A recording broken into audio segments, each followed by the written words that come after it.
Our home, the Coves, is situated within the Magaliesberg biosphere, a unique area dominated by grassland and bushveld vegetation types, with grassland being the predominant biome found on the estate.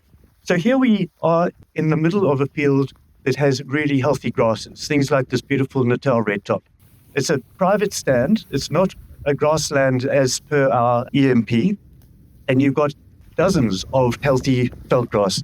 It's seeding nicely, and that's what you're looking for. This grass is healthier than any of the grasslands that are officially designated as such. What's the difference? We cut it regularly. Grasslands evolved for grazing, but today, mowers replace large herds coming through periodically. And so, our pockets of grasslands on the estate are under threat. Not only from lack of cutting. Like much of Northwest Province, we are also affected by severe bush encroachment, driven by a single tree species, Vikelia karua. So you're saying this looked like that first stand on It did actually. It did. So when we wrote the first EMP, this particular area here, and we're behind Fish Eagle Cove here, was mapped as a grassland area. This is no longer a grassland area. This is completely encroached with Vikelia karus. And this is exactly the problem that we face on the rest of the estate. Studies show that dense thickets of Vikelia karua severely suppresses the growth of grasses, reducing grass production. Weeds thrive under Vikelia karua because the tree acts as a fertility island, creating a high nutrient environment. It's a desert. It's actually quite sterile.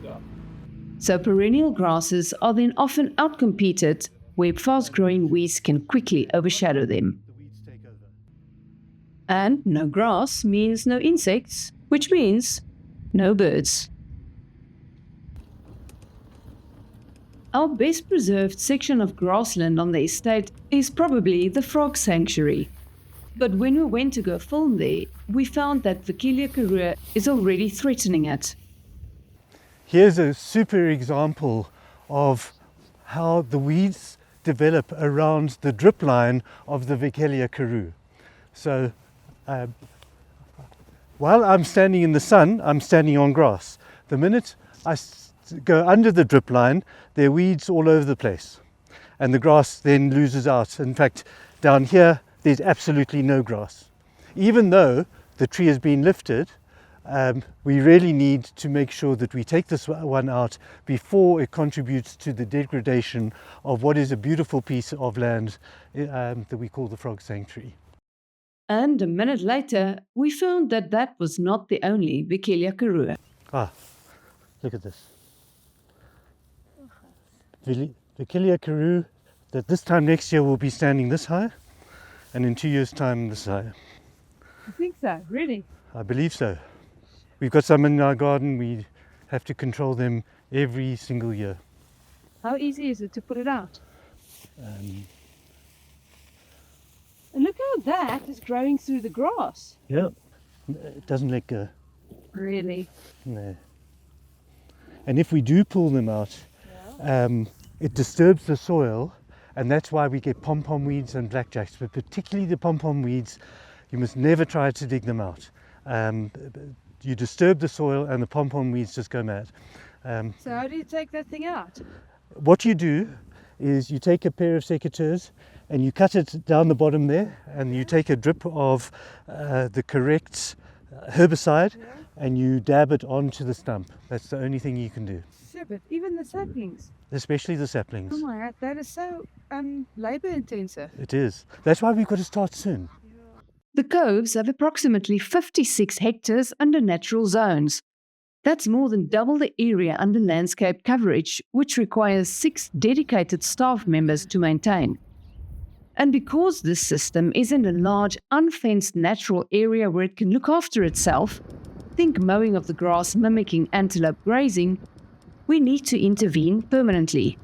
What we're seeing here is that we have cut the grass, but we have not removed the cuttings. We've got to find a way to rake up the cuttings. There's no chance of anything growing there because the cuttings are lying on top of it, soaking up moisture and preventing the sunlight from getting through. Nothing is going to grow here other than invasives. And it's not Andrew saying so. In ecology, this is called thatch smothering.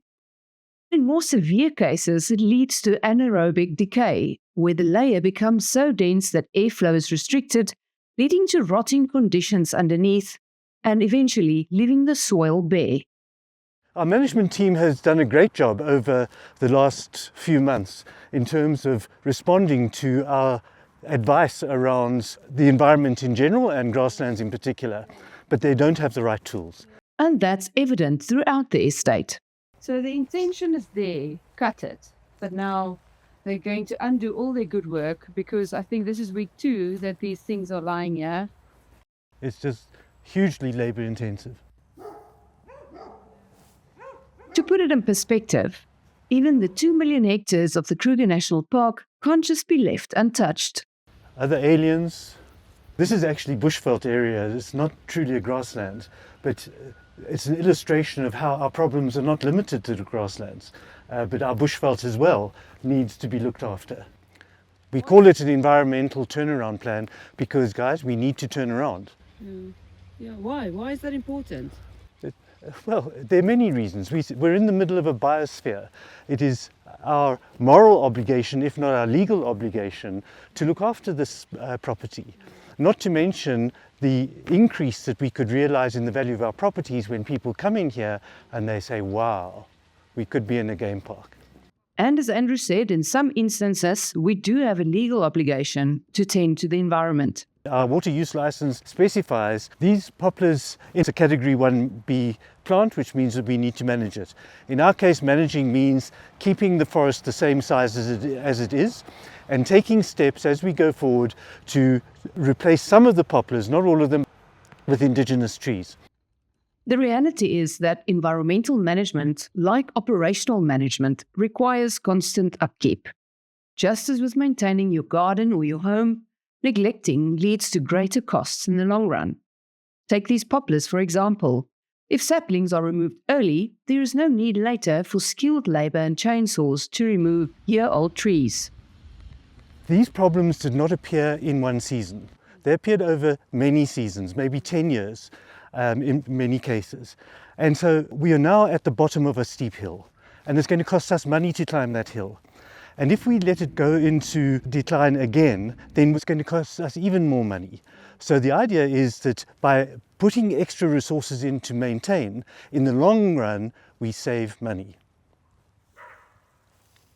Restoring our environment requires serious investment. Conservation is foundational to the identity of the Coves, so it deserves a complete reset of our perspective and priorities.